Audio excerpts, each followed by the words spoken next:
Your birthday is today, and you almost forgot. Not because you're careless, not because life has been unkind, but because somewhere along the way, the day stopped feeling like yours to celebrate.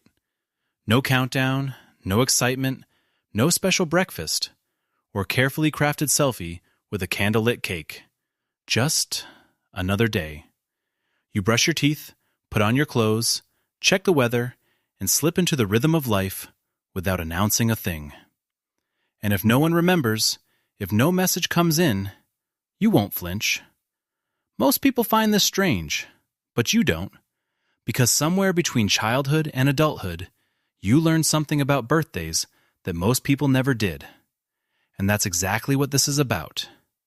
If you've ever moved through your birthday like it was just another Tuesday, stay with me, because what comes next might be the thing you've never had words for. Here's what happens inside you when your birthday arrives. A quiet part of your mind starts looking back at how much has changed, at who's missing this year, at the version of yourself you hope to be by now, and the distance between that version and the one standing here today. That kind of reflection isn't comfortable, especially not on a day that's supposed to feel celebratory. So instead of sitting with it, you do something simpler. You fold the date into the calendar. You ask nothing of the day, and the day asks nothing of you.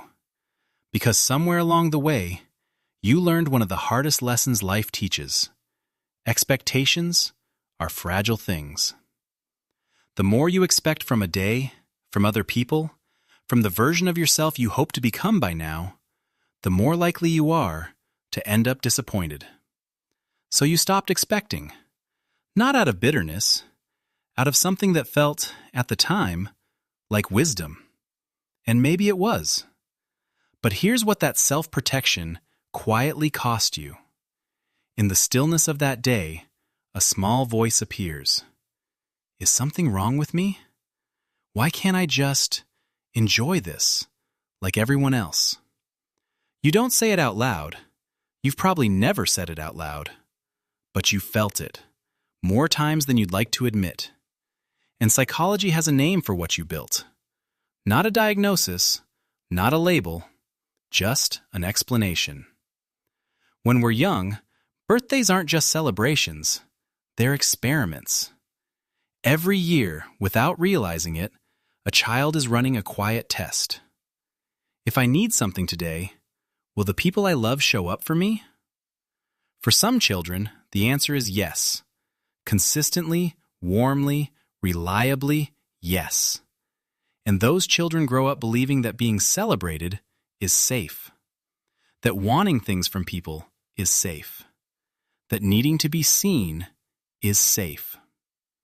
But for others, the answer was more complicated. Maybe the people who were supposed to show up didn't.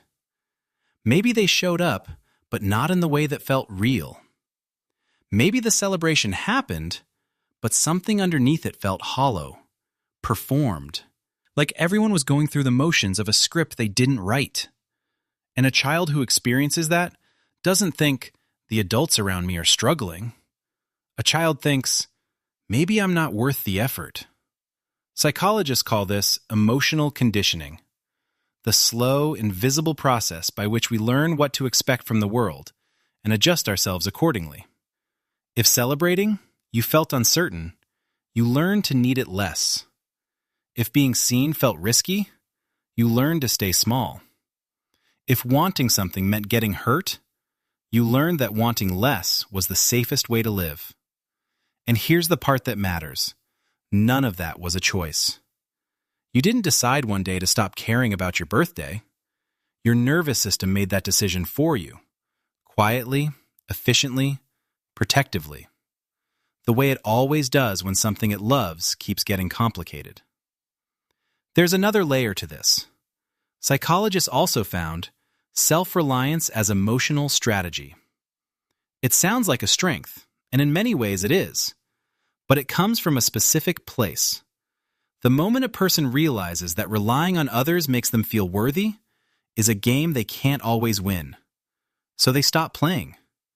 Not because they gave up, because they found something more stable. themselves. And that shift from needing external validation to building internal steadiness, that's not damage. That's adaptation.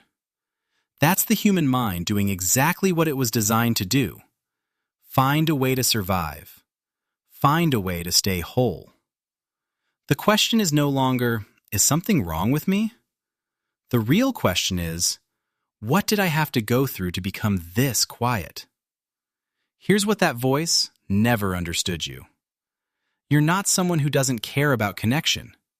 You care, more carefully than most.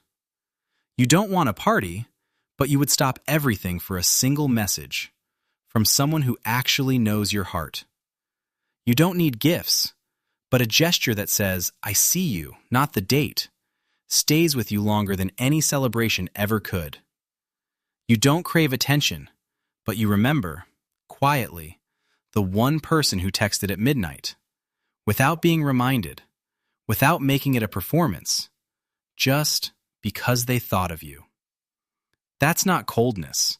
That's not someone who has closed themselves off from the world. That's someone who has learned the difference between what feels genuine and what feels like going through the motions. And once you know that difference, once you felt what real connection actually is, the decorated version stops being enough. So you built something instead. An emotional independence so steady that most people mistake it for indifference. But independence is rarely the absence of longing. More often, it's longing that has learned how to hold itself. You still feel the warmth when someone tries.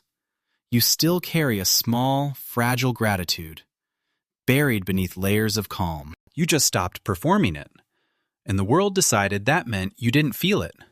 They were wrong. But what if? Have you had it backwards this whole time? Treating your birthday like a normal day. It isn't a sign that something broke inside you. It's a sign that something settled. You no longer need a marked day to feel the weight of your own life. You feel it on a random Wednesday morning when everything is ordinary and still, and somehow, quietly, enough. You feel it in the progress that no one gave you a trophy for, the storms you outgrew, the mornings you chose to keep going, the version of yourself you built, in the spaces between the noise. That's nothing. That's everything most people are chasing and never quite reaching. While the world rushes to make one day extraordinary, you've been learning how to find meaning in every ordinary day that came before it. And a person who can do that doesn't need confetti to know their life is full. So if your birthday passes quietly this year, if it blends into the morning like any other sunrise, don't mistake the silence for emptiness. The quietest people in the room, they are often the ones carrying the most. Not burden, not sadness, just depth. A kind of depth that doesn't need to announce itself to know that it's real. So here's to you, the version that shows up for yourself every day without needing the world to notice. Happy birthday, even if you'd never say those words out loud.